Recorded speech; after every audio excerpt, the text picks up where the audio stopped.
यार जब मैं स्कूल में था तो मेरी लाइफ का सबसे पहला इंग्लिश सॉन्ग मैंने जो सुना था वो था Love me। तो हाँ, ये गाना मैंने सबसे पहले अपने स्कूल लाइफ में सुना था। This is the first song Justin Bieber का बेबी। एंड आज हम लोग जानने वाले हैं the story of Justin Bieber, कैसे वो फेमस हुआ, क्या कहानी रही है। एंड मैं सच बताऊं, आज के डेट में अगर आप मुझसे पूछो तो मैं कौन से सिंगर का सबसे बड़ा फैन हूँ, there is the one and only name Justin Bieber. अगर आप में से कोई ग्रुप ऑफ सिंगर्स बोलोगे तो one direction, that's it, sorted list है भाई। दे आर द ओजीज भाई। बचपन में मैं इतना गाना सुनता था, उस समय स्मार्टफोन तक नहीं आए थे, मेमोरी कार्ड में सॉन्ग्स वगैरह एक्सचेंज होती थी, पीक ब्लूटूथ हनी सिंह के टाइम का। उस समय भाई ये सारे गाने बहुत चला करते थे, Justin Bieber, one direction, अविची, chain smokers, and उनमें से एक मेरा favourite singer Justin Bieber. He is the first guy जिसके गाने मैंने पूरे सुने थे भाई, सारे के सारे। One thing, love me, favourite girl, एमिल जो उसका एल्बम आया था वो मैंने पूरा सुन रखा था। And I am the biggest fan of Justin Bieber उस टाइम भाई। और आज भी हम लोग स्कूल यूनिफॉर्म में आए हैं। कम ऑन गाइस, मेरी दाढ़ी कट गई भाई, हालांकि वो बात अलग है, मेरी गलती थी, मैं ही होशियार बन रहा था और थोड़ा सा मोटा भी हो गया हूं यार। कम ऑन, ऐसे दिखना है, ऐसे बाकी। एनीवेज, आज हम लोग जानने वाले हैं the OG story of Justin Bieber. This video is by recording. उनके चैनल का लिंक नीचे डिस्क्रिप्शन में मैंने दे दिया है, डेफिनेटली चेकआउट करना है, हो सके तो सब्सक्राइब भी करना। बाकी आ जाओ, let's move to the video, let's go. एक टाइम था जब एक छोटा सा लड़का अपने घर के लिविंग रूम में कवर सॉन्ग्स को रिकॉर्ड किया करता था, एंड वहीं उसकी माँ एक सस्ते से कैमरा से उसकी वीडियोस को शूट किया करती थी। भाई ये वीडियो मैंने भी देखी है भाई। बेबी जस्टिन बीबर बहुत क्यूट, ये बचपन से टैलेंटेड था जहाँ तक मुझे पता है। मैंने बहुत वीडियोस देखी है। जस्टिन बीबर उस टाइम पे स्ट्रीट पे गाना बजाया करता था, गिटार वगैरह एंड ऑल। उसे यूट्यूब पर अपलोड किया करती थी ताकि उसकी फैमिली वो वीडियोस को देख सके। स्ट्रैटफोर्ड ऑन्टेरियो की स्ट्रीट से यूट्यूब तक और यूट्यूब से सीधा वर्ल्ड स्टेज तक, यहीं से जस्टिन बीबर की जर्नी की शुरुआत हुई थी। पर जितनी ग्लैमराइजिंग और इजी जस्टिन की लाइफ दिखाई दे, एक्चुअल में ऐसा था नहीं। बिहाइंड द सीन उनकी मेंटल हेल्थ और फिजिकल हेल्थ काफी वर्स्ट होती जा रही थी, जिसका उनके फैंस कभी अंदाजा नहीं लगा पाए। पर आखिर ये सब हुआ कैसे? 2007 भाई मेरा असली मेंटल ब्रेकडाउन कब हुआ था पता है? जब साले ने सेलेना गोमेज को छोड़ करके दूसरे से शादी कर ली थी। आई वाज लाइक फक भाई, इतने साल से दोनों इतने बेस्ट कपल बने फिर रहे हैं, अचानक से जस्टिन बीबर को क्या हो गया, किसी और से शादी कर लिया। और कैटी पेरी या किसी और से शादी करता है जिसने शादी किया मैं जानता भी नहीं हूँ। मैं ट्रॉमा में आ गया था, ये क्या हो गया कैसे? 2007 से 8 में एक वीडियो अपलोड होता है जिसमें जस्टिन सो सिक नाम से एक गाना गा रहा होता है और जिसको YouTube पर थाउजेंड्स ऑफ व्यूज मिलते हैं। फिर वो ऐसे ही बैक टू बैक कवर्स करने लगता है, जैसे क्रिस ब्राउन, अशर के सॉन्ग्स। और जस्टिन के उसके हर सॉन्ग में उसका रॉ एंड प्योर टैलेंट साफ दिखाई देता था, जिस वजह से ये वीडियो स्कूटर ब्राउन तक पहुंच जाती है। और ये एक म्यूजिक मैनेजर होता है जो कि एक नेक्स्ट बिग थिंग को ढूंढ रहा होता है। While everyone told me no and everyone thought I was crazy, I knew exactly what to do and I saw the plan till he was 18. और ये उस टाइम पर अशर का भी मैनेजर होता है और यही जस्टिन की मदद करता है अशर से मिलाने की। और उसी वक्त स्कूटर इंस्टेंटली फ्लाइट बुक करता है और फिर वो जस्टिन एंड उसकी मॉम को एटलांटा ले आता है। और फिर वहां पर एक मीटिंग हो जो एक बच्चे की लाइफस्टाइल को कम्प्लीटली चेंज करने वाली थी। और उस टाइम पर अशर ने जस्टिन के टैलेंट को देखा और उसे एक मीडिया कंपनी में साइन भी कराया। और यहाँ तक कि उसने एज अ मेंटर जस्टिन को कई सारी चीजें सिखाई। Ladies and gentlemen, introducing to you Island Def Jam recording artist Justin Bieber. It's getting ready to go down. और फिर रिलीज होता है बेबी, एक ऐसा गाना जो कि काफी बड़ी चीज बन चुका था। सबसे पहले तो ये यूट्यूब पर फटने लगा और उसके ऊपर व्यूज। भाई मैंने जब ये गाना सुना था ना, मुझे यूट्यूब का वाइब तक नहीं पता था। आई डोंट नो ये गाना मेरे तक कैसे पहुंचा। उस समय ना नोकिया के मोबाइल चलते थे जिसमें ना बहुत सारे बटन्स नहीं होते, आई डोंट नो कुछ तो नाम था उसका, कीपैड वाला ही, बहुत सारे बटन होते हैं छोटे छोटे। तो वो वाला फोन मेरी मॉम ने लिया था। उस फोन के साथ आई मीन मेमोरी कार्ड भी उन्होंने लिया था। तो उस मेमोरी कार्ड में ये गाना ऑलरेडी था, ये गाना और जस्टिन बीबर का बॉयफ्रेंड और वन डायरेक्शन के कुछ गाने थे, उनसे शुरुआत हुई। भाई मैंने लाइफ का पहला गाना यही सुना था मेरे हिसाब से, नहीं मतलब हनी सिंह के बाद ये सुना होगा मैंने। बट आई कैन गारंटी कि भाई मेरे लाइफ का पहला इंग्लिश सॉन्ग यही था, जस्टिन बीबर का बेबी। इवन छोड़ो मेरा नहीं, बहुत लोगों का होगा, कमेंट सेक्शन में बताना। और फिर रिलीज होता है बेबी, एक ऐसा गाना जो कि काफी बड़ी चीज बन चुका था। सबसे पहले तो ये यूट्यूब पर फटने लगा और उसके ऊपर व्यूज की बारिश हो रही थी, यहाँ तक कि स्टेडियम में फैंस जस्टिन के लिए पागल होते थे। और जस्ट एक 13 साल का लड़का इस प्लेनेट का बिगेस्ट पॉप स्टार बन चुका था। Like I just knew, I was like, this kid's going to be the biggest artist in the world. I know exactly what to do to help him become that. लेकिन जितनी तेजी से वो ऊपर जा रहा था उतनी डेंजरस थी वो मशीन जो कि उसे पुश कर रही थी, एक ऐसी जगह जहाँ पर ये पूरी इंडस्ट्री उसका फायदा उठाने वाली थी। जैसे ही जस्टिन पॉपुलर हुआ, उसके हर ऑकवर्ड पर्सनल मोमेंट को एक वायरल कंटेंट ही बना दिया गया था। जब जस्टिन बीबर का वॉइस नेचुरली चेंज हो रहा था, क्योंकि वो उस टाइम पर प्यूबर्टी हिट करने वाला था। My voice is changing, you know, everybody's voice changes, everyone goes through puberty, you know, it's just a natural thing. तो टॉक शोज में उसका मजाक बनना स्टार्ट हो गया। जब उसने अपना पहला किस किया, मीडिया ने उसे इतना बड़ा बना दिया जैसे कोई नेशनल इवेंट हो रहा हो। एक बार तुम वही तो यार, लाइक उस समय ना बहुत फोटोज वायरल हुआ करते थे जस्टिन बीबर और सेलेना गोमेज की, एंड आई फील लाइक कि भाई अपनी लाइफ में भी कुछ ऐसा होता तो मजा आ जाता। मतलब यार उस समय हर कोई फैंटेसाइज करता था, भाई मजाक से हटके हर कोई करता था, ठीक है, सालों में अकेला नहीं था। कम ऑन गाइस, बताओ कमेंट में। मीडिया ने उसे इतना बड़ा बना दिया जैसे कोई नेशनल इवेंट हो रहा हो। एक बार तुम इमेजिन करके देखो, तुम 15 साल के हो और तुम्हारे साथ ये सब कुछ हो रहा है। यहाँ तक कि एलन डीजेनेरेस जैसे शोज पर जस्टिन को बार बार बुलाया जाता था, पर वो भी इसलिए ताकि वो वहाँ पर उसे एम्बेरेस कर सके। एक एपिसोड में तो एलन रैंडमली जस्टिन के एम्बेरेसिंग चाइल्डहुड फोटोज को फ्लैश करती है। Wow. I have friends, I've never seen them naked like that. And they don't bring me to Bora Bora. Stop, you're making me blush, dude. यहाँ तक कि उस video में Justin साफ uncomfortable हो रहा होता है, और जिसके लिए वो कह भी देता है कि थोड़ा र्यूड है, तो एलन उसकी बात को हंसी में उड़ा देती है। और फिर अवार्ड शोज का सीन भी कुछ ऐसे ही था। 2012 के बिलबोर्ड अवार्ड्स में एक्ट्रेस जेनी मैककार्थी स्टेज पे जस्टिन को फोर्सफुली किस करने आती है, और एक मोमेंट पे तो वो उसे नेक किस करने लगती है लाइव टीवी पर, और उस टाइम पर जस्टिन सिर्फ 18 साल का था।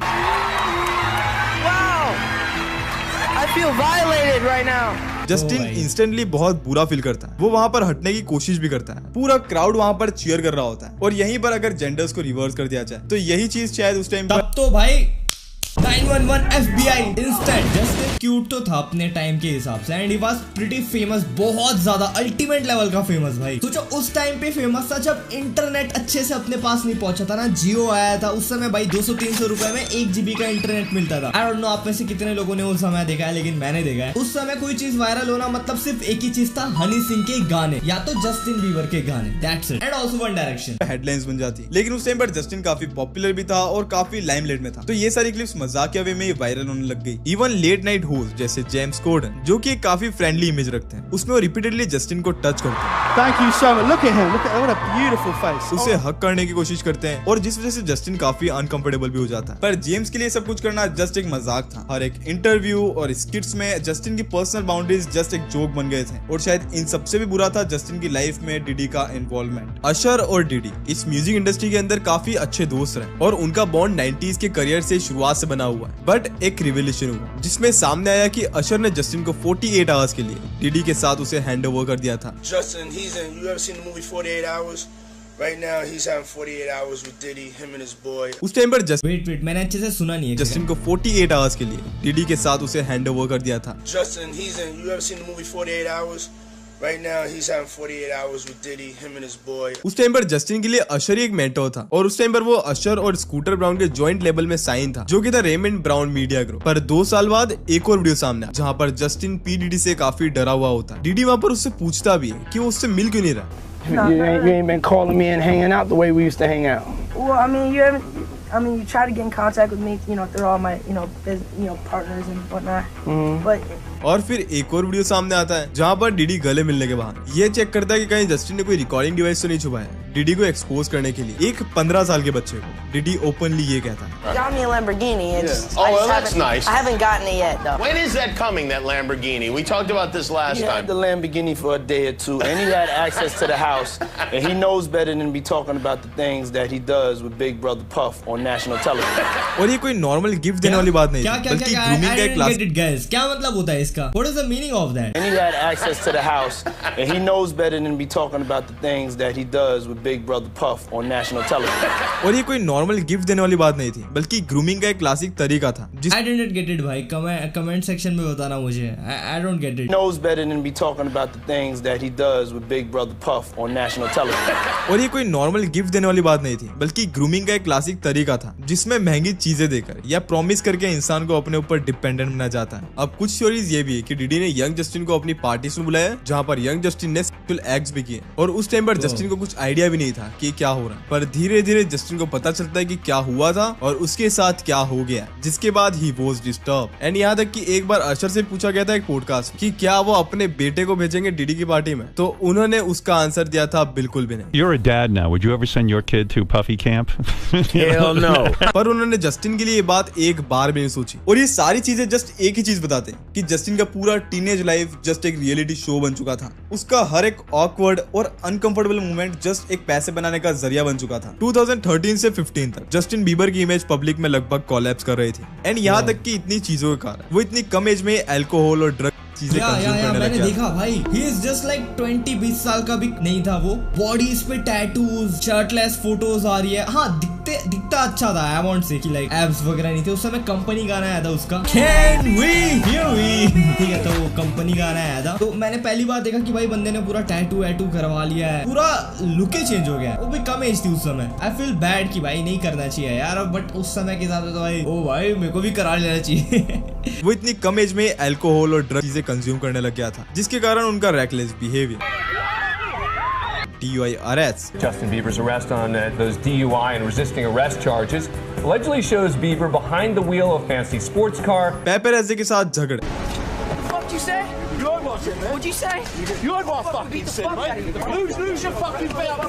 Lose your fucking belt. Lose your fucking. ये सब कुछ न्यूज हेडलाइंस पर दिन रात चल रहा था। जस्टिन की हर छोटी बड़ी गलती को मीडिया ने जस्ट एक तमाशा बना दिया था। लेट नाइट शोज से लेकर गॉसिप मैगजीन्स तक सब जगह जस्टिन की लाइफ का मजाक बन रहा था। ये उसकी लाइफ में एक ऐसा फेज था जहाँ पर स्टेज पे चढ़ना उसके लिए कोई सक्सेस का साइन नहीं था, बल्कि ये धीरे धीरे उसके लिए एक प्रेशर बन चुका था। यहाँ तक कि उनकी पर्सनल स्ट्रगल्स इतनी बढ़ गई थी कि उन्होंने एक ब्रेक लेने का डिसाइड किया। इस ब्रेक के दौरान जस्टिन ने कई ट्रीटमेंट ली। उन्होंने अपने पास्ट एक्शंस के लिए माफी भी मांगी और उन्होंने ओपनली एक्सेप्ट भी किया कि उनकी लाइफ कंट्रोल से बाहर जा रही थी। उनकी डॉक्यूमेंट्री में जस्टिन ने खुद बताया था कि उनका एक टाइम पर इतना ज्यादा बढ़ गया था कि उनके सिक्योरिटी गार्ड्स उनके पल्स चेक किया करते थे, ये इंश्योर करने के लिए कि वो जिंदा तो हैं। फिर 2015 में जस्टिन ने अपना कमबैक प्लान एग्जीक्यूट किया और पर्पस एल्बम रिलीज की, और उसमें ट्रैक्स थे जैसे सॉरी, लव योरसेल्फ और व्हाट डू यू मीन। ये सॉन्ग्स काफी अच्छा परफॉर्म कर रहे थे, जिस वजह से उनकी इमेज वापस से एस्टेब्लिश होना स्टार्ट हुई। यहाँ तक कि जस्टिन के लिए एक नया चांस था कि वो अपनी लाइफ को वापस से ट्रैक पर ला सकते हैं। Fast forward to 2018, Justin Bieber एक न्यूयॉर्क कोर्ट हाउस में एंटर करते हैं हैली बेल्विन के साथ, और वहाँ पर वो दोनों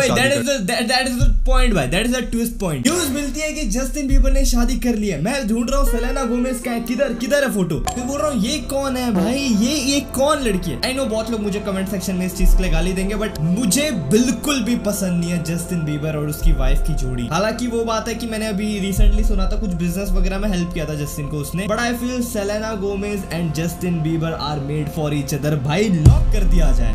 ये पूरी दुनिया के लिए एक प्लॉट ट्विस्ट से कम नहीं था, क्योंकि कुछ महीने पहले हेडलाइंस पे कुछ और ही चल रहा था जस्टिन बीबर और सेलेना गोमेज की रिलेशनशिप के बारे में, क्योंकि इनका रिलेशनशिप लगभग 10 साल से भी ज्यादा चला है। जैसे जस्टिन बीबर और सेलेना गोमेज की कहानी शुरू होती है 2010 में, और उस टाइम पर दोनों ही अपने करियर के पीक पर थे। तो जब ये दोनों एक साथ रिलेशनशिप में आए, देन तुरंत फैंस ने उन्हें एक नाम भी दे दिया, और उस टाइम पर ये कपल काफी ज्यादा पॉपुलर हुआ था। एंड इनके फैंस इन दोनों के पीछे काफी पागल थे, लेकिन उनके फेम और पेपरैज़ी के प्रेशर ने इन दोनों की रिलेशनशिप को हिलाकर रख दिया था। उस टाइम पर जस्टिन की कंट्रोवर्सी और उनकी लाइफस्टाइल ने उनके बीच डिस्टेंस क्रिएट करना शुरू कर दिया, जिसके बाद सेलिना एंड जस्टिन दोनों अपने सॉन्ग्स के अंदर एक दूसरे को हिंट देते हुए नजर आए। जैसे सेलिना अपने एक सॉन्ग में बताती है कि उनका रिलेशनशिप काफी टॉक्सिक हो चुका था, लेकिन फिर भी वो जस्टिन के साथ रहना चाहती है। फिर ऐसे ही जस्टिन के सॉन्ग्स में हिंट्स थे, जैसे उन्होंने 2015 में एक सॉन्ग निकाला था सॉरी। ये एक पूरा पब्लिक अपॉलॉजी ट्रैक था, यहाँ तक कि फैंस का भी मानना था कि ये सॉन्ग सेलिना के लिए था। और फिर 2017 के एंड में जस्टिन और सेलिना एक बार फिर से एक साथ आए। वो मीडिया में एक बार फिर से लाइमलाइट में आने लगे, लेकिन ये पैचअप भी ज्यादा दिन तक टिक नहीं पाया। अर्ली 2018 में दोनों फाइनली अलग हो गए। सेलिना ने अपनी हेल्थ पर फोकस करना शुरू किया, और उसने ये क्लियर कर दिया कि उसे अपनी लाइफ में पीस चाहिए, और जस्टिन अभी भी अपने लाइफ में केओस में उलझा हुआ था। और ब्रेकअप के कुछ ही मंथ्स बाद जस्टिन ने हैली बेल्विन से शादी कर ली थी। और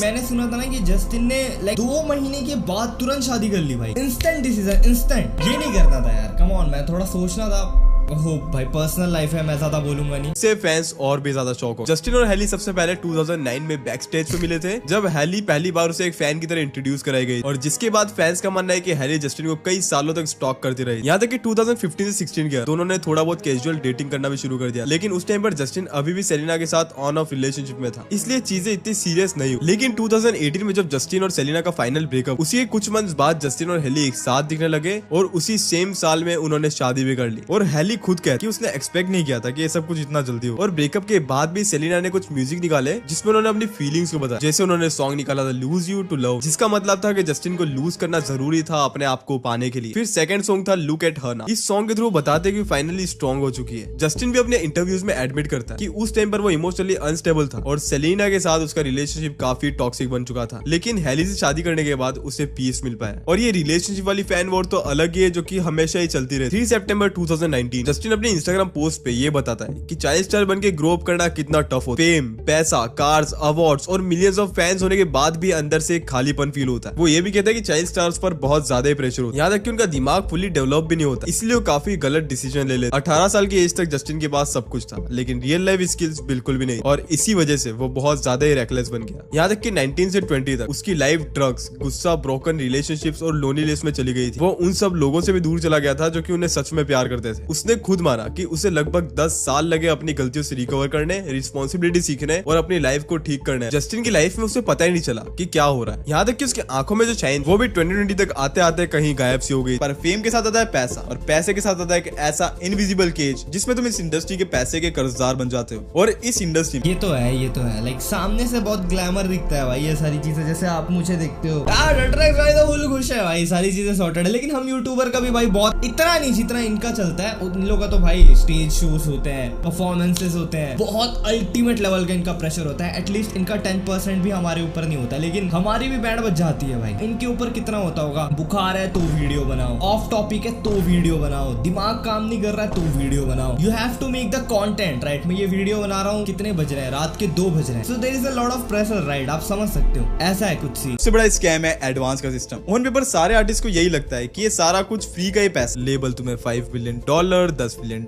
कभी कभी $20 मिलियन का भी एडवांस देते हैं। लेकिन रियलिटी है कि ये एक लोन होता है जिसमें इंटरेस्ट तो नहीं होता, लेकिन तुम्हारे से हर पैसा वो वापस लेते हैं डायरेक्टली तुम्हारी रॉयल्टीज से। और रॉयल्टी शेयर सिर्फ 10 से 16% होता है। मतलब अगर एक आर्टिस्ट $100 मिलियन का रेवेन्यू जनरेट करता है तो उसके हाथ में सिर्फ 10 से 20 मिलियन का ही रेवेन्यू आता है, बाकी सब कुछ एडवांस में कट हो जाता है। और ये ट्रिप एक और लेयर के साथ आता है, क्रॉस कोलैटरलाइजेशन। मतलब मान लो अगर एक आर्टिस्ट की एल्बम फ्लॉप हो जाती है तो उस एल्बम का कर्जा उसे नेक्स्ट एल्बम की प्रॉफिट रेवेन्यू से देना होगा। यहाँ पर तुम जस्ट बस इमेजिन करो 2015 का एक फ्लॉप एल्बम, और वही आर्टिस्ट 2025 में ही उसी चीज के लिए रीपे कर रहा है। और यहाँ पर जस्टिन का केस एकदम परफेक्ट एग्जांपल है, जिसके बाद जून 2022 में जस्टिन बीबर अपने इंस्टाग्राम पे एक शॉकिंग वीडियो पोस्ट कर कि उसके फेस का एक पूरा साइड पैरालाइज्ड है। वो अपनी आंखें ब्लिंक नहीं कर पा रहा, एक नॉस्ट्रिल फ्रीज हो चुकी है, यहाँ तक कि वो ढंग से स्माइल भी नहीं कर पा। और वो उस टाइम पर डायग्नोस हो चुके थे रैम्से हंट सिंड्रोम से, जो कि एक रेयर न्यूरोलॉजिकल कंडीशन है जो कि फेशियल नर्व्स को डैमेज करता है। उस टाइम में फैंस को लगा कि ये बस थोड़े टाइम की प्रॉब्लम है, पर इस चीज ने जस्टिन की लाइफ की डायरेक्शन को ही बदल दिया था। लाइफ टाइम में उसने क्लोज टू $1 बिलियन जनरेट किया, जिसमें सब कुछ आ गया, टूर्स, एल्बम्स, मर्च, एंडोर्समेंट। लेकिन 2022 में रियलिटी ये थी कि वो कैश पुअर था। कई रिपोर्ट्स के मुताबिक एक बार तो उसने गोल्फ खेलने के लिए भी दोस्त का क्रेडिट कार्ड लिया, और जिसका रीजन था कि जस्टिस वर्ल्ड टूर कैंसिल होने के बाद उसे प्रमोटर्स को एडवांस में $26 मिलियन पे करना था। कोई भी अगर रीजनेबल मैनेजमेंट टीम और कंपनी होती तो सिंपली यही बोलती कि टूर कैंसिल करो और आर्टिस्ट को रेस्ट दो एंड उसकी रिकवरी पर फोकस करो। लेकिन एलिगेशंस के मुताबिक जस्टिन के आसपास के लोग ही ऐसे थे कि उसकी ऐसी हालत होने के बाद भी वो उसे पुश कर रहे थे टू कीप परफॉर्मिंग, और उसका हर एक शो जस्ट एक रेवेन्यू सोर्स था। और इस इंडस्ट्री में आर्टिस्ट के हेल्थ से ज्यादा पैसा इंपॉर्टेंट होता है। और फिर शुरू होती है पैसे की प्रॉब्लम। टूर कैंसिल होने का मतलब था हर दिन कर्जा बढ़ना, ऊपर से एक ऑडिट में स्कूटर ब्राउन के ऊपर इल्जाम लगे कि उन्होंने सालों तक $26 मिलियन से भी ज्यादा का कमीशन लिया। लेकिन जब काउंटर ऑडिट हुआ तो ये सच सामने आया कि जस्टिन को ही स्कूटर को $8.8 मिलियन देना। मतलब सोचो तुमने अपनी लाइफ में बिलियंस ऑफ डॉलर्स, पर तुम्हें अपना ही मैनेजर बोलता है कि तुम उसके कर्जदार हो। और ये जस्टिन के लिए उस टाइम पर सबसे बड़ा रियलिटी चेक। 2022 के एंड तक जस्टिन एक ऐसी सिचुएशन में था जहां पर उसके सामने 3 बड़ी प्रॉब्लम्स। पहले तो उसकी हेल्थ काफी खराब थी, यहाँ तक कि फाइनेंशियली भी उनका काफी बड़ा लॉस चल रहा था, और ऊपर से पब्लिक का कांस्टेंट प्रेशर तो था ही। और इसी टाइम पर उन्होंने एक ऐसा डिसीजन लिया जो कि उनकी पूरी लाइफ में उन्हें हॉन्ट करे, अपना पूरा 291 सॉन्ग का कैटलॉग $200 मिलियन में बेच देना। सिर्फ 28 साल की उम्र में अपनी पूरी लेगेसी को सेल कर देना। वही मैंने सुना भाई, पूरा लाइक जस्टिन बीबर ने जितने भी आज तक गाने गाए